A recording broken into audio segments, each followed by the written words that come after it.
5واں پارہ ہے سورہ نساء اور 5ویں پارے کا دوسرا رکوع جاری ہے، دوسرے رکوع کی دوسری آیت ہے اور آیت نمبر 27۔ اعوذ باللہ من الشیطان الرجیم، بسم اللہ الرحمن الرحیم۔ واللہ یرید ان یتوب علیکم ویرید الذین یتبعون الشہوات ان تمیلوا میلا عظیما، یرید اللہ ان یخفف عنکم وخلق الانسان ضعیفا، يا أيها الذين آمنوا لا تأكلوا أموالكم بينكم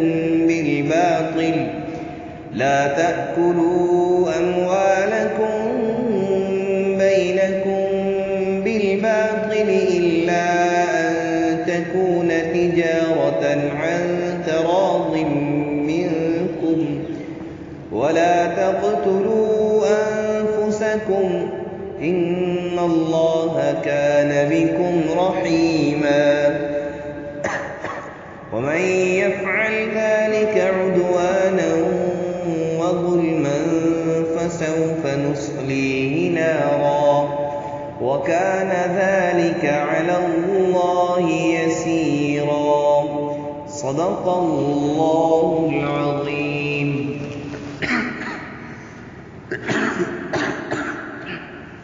واللہ یرید ان یتوب علیکم، اللہ چاہتا ہے کہ آپ کی طرف متوجہ ہوئے، یعنی آپ کو معاف کرے۔ ویرید الذین یتبعون الشہوات، اور وہ لوگ چاہتے ہیں جو اپنے مزوں کے پیچھے پڑے ہوئے ہیں، یعنی اپنی اتباع کرتے ہیں، اپنی شہوات کی، نفسانی خواہشات کی اتباع کرتے ہیں۔ ان تمیلوا میلا عظیما، کہ تم پھر جاؤ راستے سے بہت دور پھرنا۔ یرید اللہ ان یخفف عنکم، اللہ چاہتا ہے کہ تم سے بوجھ ہلکا کرے۔ وخلق الانسان ضعیفا، اللہ تعالیٰ نے انسان کو کمزور پیدا کیا ہے۔ یا ایھا الذین آمنوا، اے ایمان والو، لا تأکلوا اموالکم بینکم بالباطل، آپس کا مال نہ کھاؤ، ایک دوسرے کا مال باطل طریقے سے، ناحق طریقے سے، الا ان تکون تجارۃ عن تراض منکم، مگر یہ کہ تجارت ہو آپس کی خوشی سے۔ ولا تقتلوا انفسکم، اور ایک دوسرے کو قتل نہ کرو، یعنی آپس میں ایک دوسرے کو قتل نہ کرو۔ ان اللہ کان بکم رحیما، بے شک اللہ تعالیٰ تم پر مہربان ہے۔ ومن یفعل ذلک عدوانا وظلما، جو کوئی یہ کام کرے گا دشمنی اور ظلم سے، تعدی اور ظلم سے، فسوف نصلیہ نارا، تو ہم اس کو ڈالیں گے آگ میں۔ وکان ذلک علی اللہ یسیرا، اور یہ کام اللہ کے لیے بہت آسان ہے، یہ کام یعنی اللہ کے لیے کوئی مشکل نہیں ہے، یہ کام اللہ کے لیے آسان ہے۔ گزشتہ آیت مبارکہ میں اللہ تعالیٰ نے جو نکاح نہیں کر سکتا، اتنی اس کے پاس استطاعت نہیں ہے کہ آزاد عورت کا خرچہ برداشت کرے، تو اس کے لیے ایک اجازت تھی، وہ بھی صرف اس کے لیے اجازت تھی کہ جو اس کو یہ خطرہ ہو کہ وہ گناہ میں مبتلا ہوگا۔ تو یہ دیکھیں اللہ تعالیٰ آج کی آیت میں یہ فرما رہے ہیں کہ اللہ تعالیٰ آپ کے لیے آسانی چاہتے ہیں۔ واللہ یرید ان یتوب علیکم، اللہ تعالیٰ چاہتے ہیں کہ تمہاری طرف متوجہ ہوں، تم اللہ کی اتباع کرو، اور تم اللہ کی اتباع کر کے، اللہ کی اطاعت کر کے، اس کی فرمانبرداری میں زندگی گزار کے کامیاب ہو جاؤ، کامیاب زندگی گزارو۔ لیکن یہ جو باقی لوگ ہیں نا، جو اپنے نفسانی خواہشات کی اتباع کرتے ہیں، وہ چاہتے ہیں کہ تم کامیاب نہ ہو۔ جیسے شیطان انسان کا دشمن ہے، یہ تو کب چاہتا ہے کہ انسان کامیاب ہو؟ تو پہلے تو نماز پڑھنے نہیں دیتا، جب نماز پڑھنے آ گیا تو پھر ادھر ادھر نظر دوڑاتا ہے، یار یہ نماز پڑھتے ہوئے فلانا دیکھ رہا ہے، اچھا دیکھ رہا ہے، بس اب اس کے دل میں فوراً خیال آئے گا ذرا اچھی سی نماز پڑھو یار، تاکہ وہ دیکھنے والا کہ بڑا اچھا ہے۔ اب اس نے رکوع بھی لمبا کرنا شروع کر دیا، سجدہ بھی لمبا کرنا شروع کر دیا، اور دل دل میں کہہ رہا ہے کہ جی میں بڑا نیک ہوں، دیکھنے والا کہے گا یہ بڑا نیک آدمی ہے۔ ابھی اس کے عمل کو ضائع کرنے کے نورانی اس کے جان، اسی طرح پہلے صدقہ دیتا تھا، چھپ چھپا کے صدقہ دیتا تھا، جب دے ہی رہا تھا کہ دوسرے بندے نے اس کو دیکھ لیا، او ہاں وہ جو پہلے بھی میں نے تجھے پیسے دیے تھے نا، ہاں وہ استعمال ہو گئے تھے، اچھا ٹھیک ہے چلو تھوڑے سے اور دے، سارا عمل غلط ہو گیا۔ تو یہ جو نفسانی خواہشات کی اتباع کرنے والے لوگ ہیں، عام سادہ الفاظ میں یہ سمجھو کہ جو لوگ تمہیں دنیا کی طرف بلاتے ہیں اور دنیا کی فکر تمہارے اوپر غالب کرنے کی کوشش کرتے ہیں، مسلمان کے دل پر، مسلمان کی سوچ و فکر پر آخرت کی فکر غالب ہوتی ہے۔ وہ ہر کام جو کرتا ہے اپنی آخرت کو مد نظر رکھتے ہوئے پھر کام کرتا ہے، آخرت کے اعمال کو، آخرت کو پرائرٹی دیتے ہوئے عمل کرتا ہے۔ یہ تو ایمان والے کی صفت ہے۔ اور جو دنیا دار ہوتا ہے، جس کی مقصد ہی دنیا ہوتا ہے، تو پھر وہ دنیا کو مقدم رکھتا ہے، آخرت کو دوسرے نمبر پہ رکھتا ہے کہ وقت مل گیا تو نماز پڑھ لی، وقت نہ ملا تو جی وقت ہی نہیں تھا کیسے پڑھ، وقت مل گیا تو قرآن کی تلاوت کر لی، نہ ملا تو۔ جیسے آج کل ہم اپنے بچوں کو قرآن کی جو تعلیم دلواتے ہیں تو دیکھتے ہیں کہ آج بچے کے پاس وقت نہیں ہے، بچے کے پیپر ہیں، سخت جو ہے نا وہ امتحان ہے، چلو جی کرے صاحب آپ چھٹی کر لیں، بچے کے امتحان ہے، اس کو ذرا ڈسٹرب نہ کریں۔ قرآن پڑھانے کو ڈسٹرب کرنا سمجھا جاتا ہے، استغفر اللہ، انا للہ و انا الیہ راجعون۔ تو آخرت کو اگر مد نظر رکھتے ہوئے زندگی گزارو گے تو یہ کامیاب ہوگی۔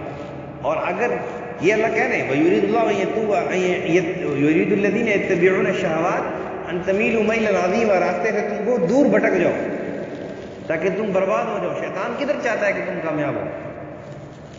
وہ خود برباد ہو چکا ہے، وہ تو خود برباد ہو چکا ہے، اور اس نے قسمیں کھائی ہیں کہ میں ان کو راستے سے بہکاؤں گا۔ اللہ تعالیٰ کہتے ہیں کہ یہ جو میں نے احکامات پیچھے بیان کیے ہیں عورتوں کے متعلق، اس سے شادی ہو سکتی ہے، اس سے شادی نہیں ہو سکتی، شادی کرنے کے لیے یہ شرائط ہیں، اس طریقے سے شادی ہو سکتی ہے، آپ اس کو جو ہے نا وہ جو اس کے حقوق ہیں، عورت کے مہر ہے، وہ اس کو ادا کرو۔ اس عورت سے آپ شادی نہیں کر سکتے، آپ کا دل تو کر رہا ہے لیکن نہیں کر سکتے، شریعت نے منع کر دی۔ تو بظاہر یہ احکامات اگر تمہیں مشکل لگتے ہیں تو اللہ تعالیٰ تم پر مشکل نہیں چاہتا ہے، اللہ تعالیٰ تمہیں بتلانا چاہتے ہیں، جو کل کی آج بھی تھی آخری کے یرید اللہ لیبین لکم، واضح کرنا چاہتا ہے اللہ تمہارے لیے کہ حلال کیا چیز ہے، حرام کیا چیز ہے۔ وَيَهْدِيَكُمْ سُنَنَ الَّذِينَ مِن قَبْلِكُمْ، جو پہلے انبیاء، گزشتہ انبیاء ہیں اس کے سنت پر، جیسے ہم سنت ابراہیم علیہ نبی علیہ السلام پر چلتے ہیں، کہ ان کے راستے پر چلانا چاہتا ہے تمہیں۔ اور پھر اللہ تعالیٰ نے کہا یرید اللہ ان یخفف عنکم، اللہ چاہتا ہے کہ تمہارا بوجھ ہلکا ہو، بوجھ ہلکا ہو کہ آخرت میں جب تم آؤ تو تمہارے اعمال نامے میں گناہ نہ ہو، اعمال ہی اعمال ہوں، نیک اعمال ہوں۔ اور کہا کہ وَخُلِقَ الْإِنسَانُ ضَعِيفًا، اللہ تعالیٰ نے انسان کو کمزور پیدا کیا ہے۔ گویا اس آیت کا ترجمہ یوں سمجھیں کہ اللہ تعالیٰ نے انسان کے ذمہ جو بھی احکامات لگائے ہیں اس کی کمزوری کو مد نظر رکھتے ہوئے ہی اللہ تعالیٰ نے احکامات لگائے، کہ اللہ کو پتہ ہے کہ ایک کون سا کام کر سکتا ہے، کون سا نہیں کر سکتا، کون حج کر سکتا ہے، کون نہیں کر سکتا، اس لیے جس پر حج فرض ہے وہ حج کر سکتا ہے، اس لیے فرض ہے۔ جس پر زکوٰۃ فرض ہے وہ زکوٰۃ دے سکتا ہے، اس لیے فرض ہے۔ جو نہیں دے سکتا اس پر زکوٰۃ ہے ہی نہیں، جو حج نہیں کر سکتا، پیسے نہیں ہیں، حج ہے ہی نہیں۔ نابالغ ہے بچہ، نماز اس کے لیے ہے نہیں، واجب نہیں، فرض نہیں۔ بالغ ہو گیا، نماز پڑھ سکتا ہے، اس لیے اس پر فرض ہے۔ اب دیکھیں عورتوں کے معاملہ لے لیں، کیونکہ عورتوں کے احکامات چل رہے ہیں۔ اب جو عورت کی ماہواری آتی ہے، ان نمازوں کی قضا کرنا عورت کے لیے، عورت کے بس میں نہیں ہے، اس لیے وہ معاف کر دے، قضا نہیں ہے اس کی۔ روزے وہ عورت رکھ سکتی ہے کیونکہ روزے سال میں ایک ہی دفعہ آتے ہیں، اس لیے روزے لازمی ہیں۔ اب بچہ نابالغ ہے، چھوٹا ہے، روزے نہیں رکھ سکتا، اس پر روزے فرض ہی نہیں ہے، لیکن بالغ ہو گیا، بڑا ہے، اب روزے رکھ سکتا ہے، اس لیے اس پر روزے فرض ہیں۔ اور جتنے احکامات دے دو، قربانی کا دے دو، بس جس کے پاس مال ہے قربانی کرے گا، نہیں ہے نہیں کرے گا، اس پر قربانی واجب۔ تو اللہ تعالیٰ نے جتنے بھی احکامات انسان کے ذمہ لگائے ہیں، جتنے بھی کام انسان کے ذمہ لگائے ہیں، یہ انسان کر سکتا ہے، اس لیے اللہ نے لگائے ہیں کہ کمزوری کو مد نظر رکھتے ہوئے اللہ نے احکامات کیا۔ اور یہ بات میں اس لیے کہہ رہا ہوں کہ بہت سارے لوگ نماز نہیں پڑھتے، ان سے کوئی بھی نماز کیوں نہیں پڑھتے کہ جی دیکھیں جی ہم کمزور ہیں نا جی، وضو نہیں ٹھہرتا ہے تو کیا کریں؟ اللہ کو پتہ ہے اس کا وضو نہیں ٹھہرتا، اللہ کو پتہ ہے وضو نہیں ٹھہرتا اس کا، اللہ کو پتہ ہے یہ کمزور ہے، اس لیے اللہ نے تم پر نماز فرض کی ہے، تم پڑھ سکتے ہو۔ تمہاری کمزوری کو مد نظر رکھتے ہوئے 50 نمازیں نہیں، اللہ کو پتہ تھا کہ یہ 50 نہیں پڑھ سکتے، اس لیے 5 لگائی ہیں، تو آپ 50 کا ملنا ہے۔ یرید اللہ ان یخفف عنکم، اللہ تعالیٰ تم پر بوجھ، تمہارا بوجھ ہلکا کرنا چاہتا ہے، تخفیف چاہتا ہے، سختی نہیں چاہتے۔ مطلب یہ ہے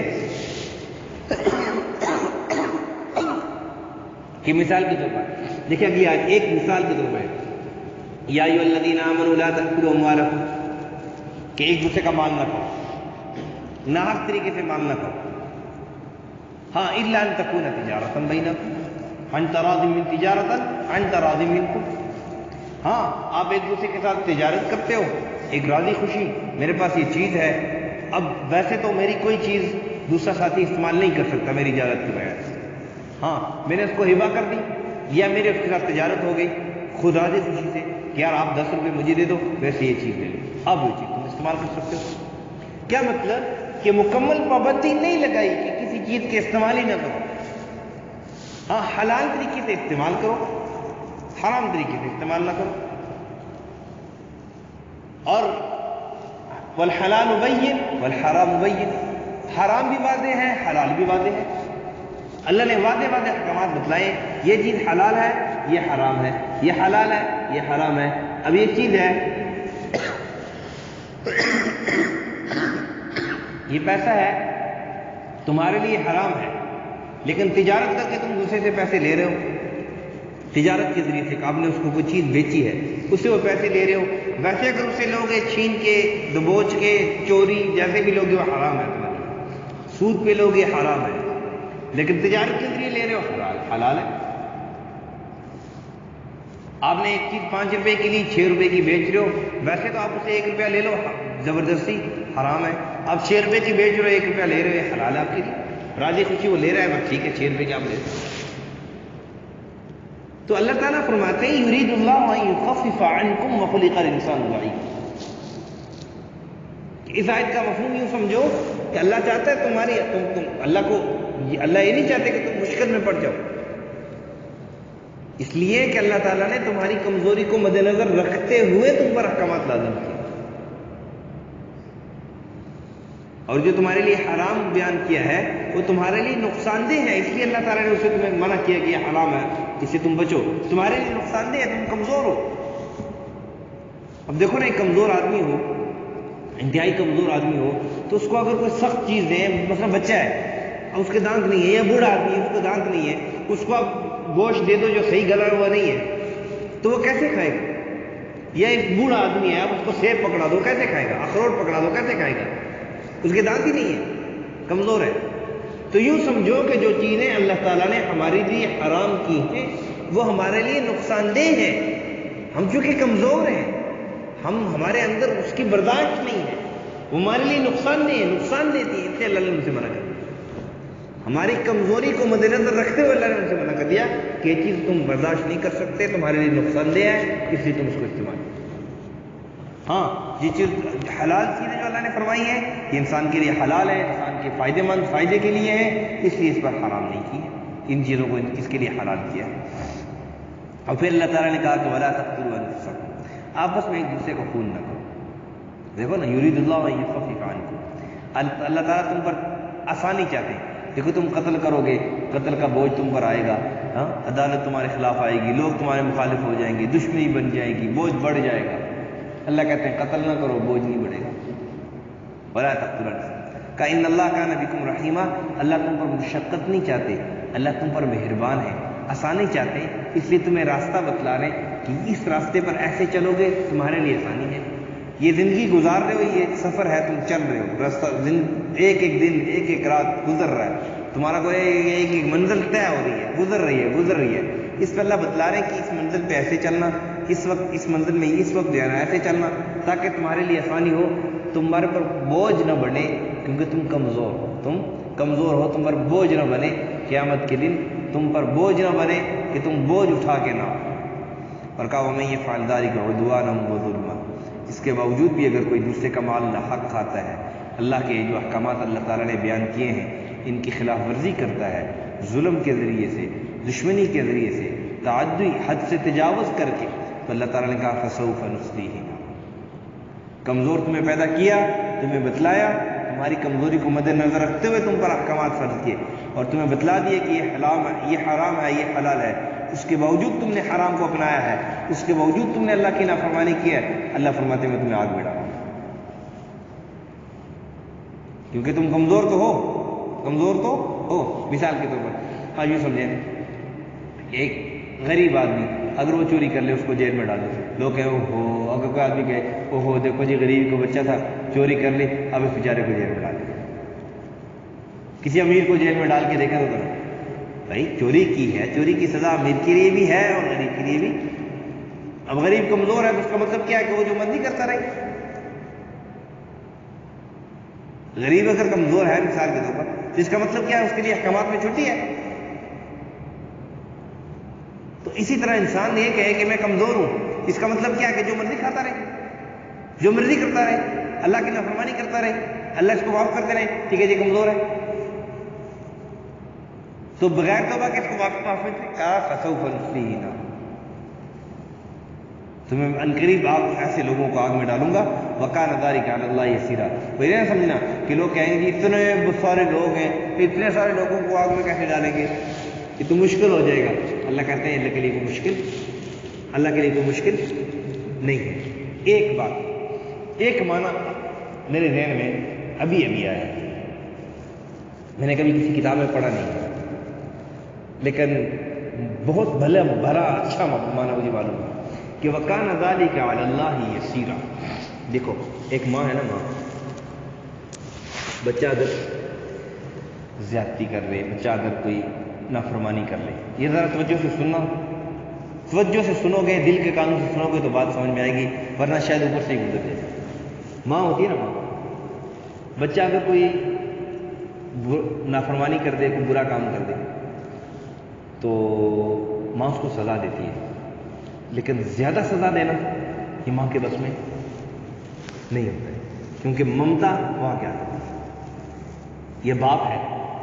اب بچہ مطلب وہی بچہ اگر کسی کا ہو، وہ اگر کوئی نافرمانی کرے تو اس کو شاید وہ زیادہ سزا دے، لیکن اپنا بچہ اگر کر لے تو اس کو اتنی زیادہ سزا نہیں دے گا. یہ یوں سمجھیں، آپ کے کسی کا بچہ آپ کی چوری کر لے، بالغ بچہ، بڑا بچہ ہے، چوری کر دی، آپ جا کے تھانے میں رپورٹ دیں گے، اس کو پکڑو، تھانے والے آئیں گے، اس کو پکڑ کے لے جائیں گے، آپ کے دل میں جوں تک نہیں گئی. لیکن وہی آپ کا اپنا بچہ چوری کر لے تو ایک ہی ملتے ہیں، یار خیر ہے، چھوٹا بچہ ہے نا، خیر ہے، ممتا آپ باپ کی شفقت وہ سامنے آ جائے گی، خیر ہے، چوری کر لی ہے، پھر نہیں کرے گا، بچہ ہے یار، خیر. تو اس کو سزا دینا مشکل ہو جاتا ہے.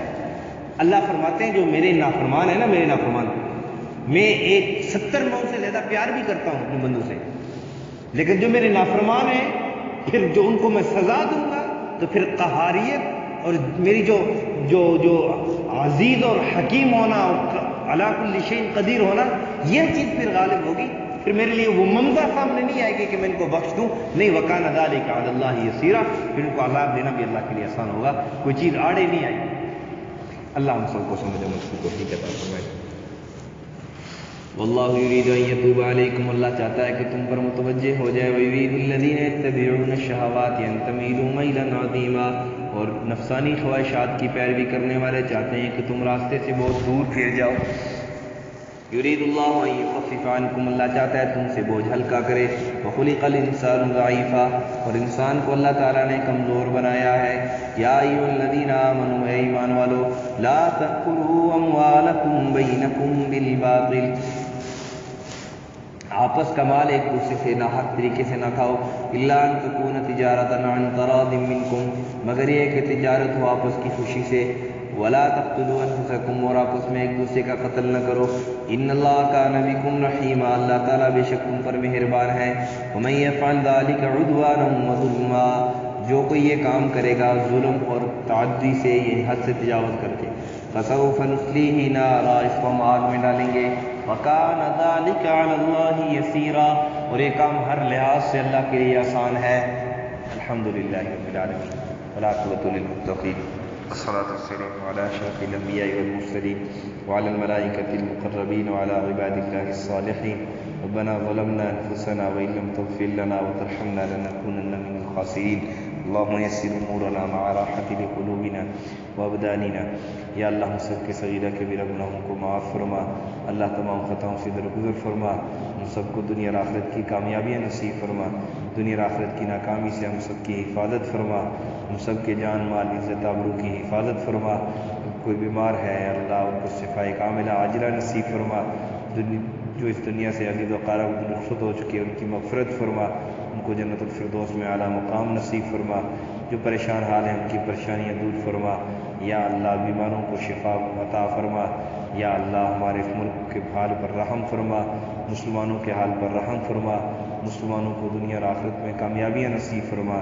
دنیا اور آخرت کی ناکامی سے اللہ مسلمانوں کی حفاظت فرما.